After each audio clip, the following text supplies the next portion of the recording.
There are two main factors that you need for your service company to help serve many of your customers. Actually, not many, all of them. Today, I'm going to talk about what those two factors are and why they play a major role with scaling your service company to help your community and your team and the efficiencies of your company and the systems and processes.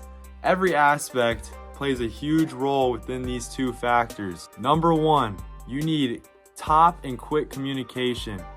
I see too many companies that are wanting to provide quotes within 3 or 4 months, and that's ridiculous. Like, you won't even get the job. You're literally preventing yourself from getting the project, and that's causing a lot of issues for your sales and the revenue that you have.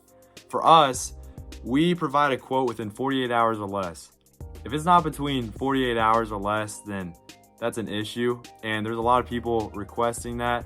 Also, getting our jobs and projects to be on a timeline between 1 to 2 weeks, even 3 weeks maybe, on our busy season is very, very good for us because our efficiency is being really good and our customer experience overall is what we're trying to deliver within each and every customer when the start of the job happens to the end of the job.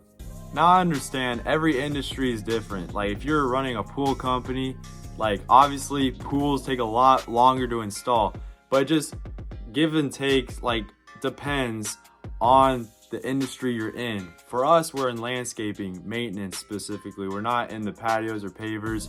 We're in the maintenance side, so we can do a lot of our projects a lot quicker. So it really just all depends on the industry, but really know those numbers on how long those projects take for you and make sure you're running really efficiently as a company overall. Also, another important factor is making sure your team is on the same page communication wise with the start of the job to the end of the job as well, because your team is very important within this process. If your team is not aligned with the communication of starting that project when you promise to start that project, that's going to be an issue for your reputation as a company. Those small details come a long way. So focus on getting really good at those small details so your company will flourish to do the massive details later on. Number two, you want top customer experience. Customer experience is very, very vital, and it is very important that both your team, yourself knows that, and the customer knows that you're focused on them.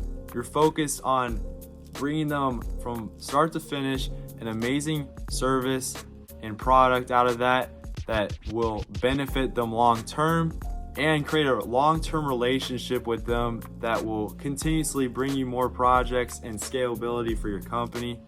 Make sure your team is on the same page. Make sure yourself is on the same page. Make sure your vision, your purpose, and with the culture environment that you have within your company is set on that goal for the customer.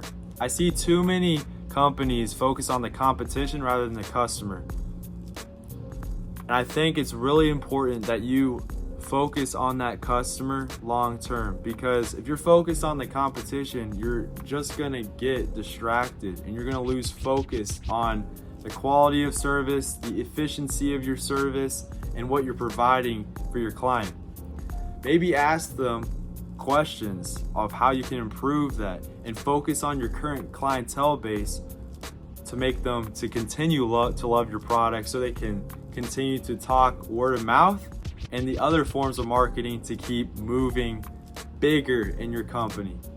I'll give you guys a couple of examples of what we do with our landscape service companies to our customers, what we say, maybe the things that we do that are with action rather than more than saying, that they see each and every day from our crews.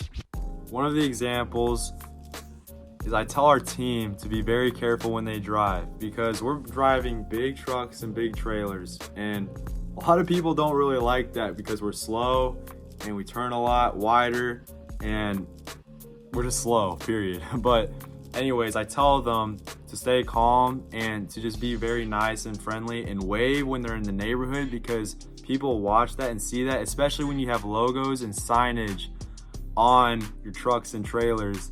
You don't want to get a bad phone call. The second example is making sure that we're delivering our quotes out between 48 hours or less. We try to do that, and we're not perfect with each and every one of them, as we all are not perfect, but that's the goal. 48 hours or less, we send out our quotes and we try to convert them. When you send out the quote, don't just stop and say, here's our price, and then just leave it and then wait for them to respond. Follow up with them. You got to keep following up with them, because most of these people are really busy, and sadly they may not be thinking about the services that you're trying to help them with, like with the top of their mind. They got so many other things going on, family, friends, people, just people in general, and their lives are busy and crazy, just like all of ours is. And so you got to understand that. So make sure to follow up. That's super important. But when you provide a quote really fast and efficient, they see that, and they see the credibility and accountability that you have to serve them as soon as you can. The third thing we like to do is knock on our customer's door before we perform the project, introducing our team, because it brings that value add of personal touch, and the communication, as you see, it's flowing, moving forward for the customer. We like to do that, and I think it's really important and vital to do that.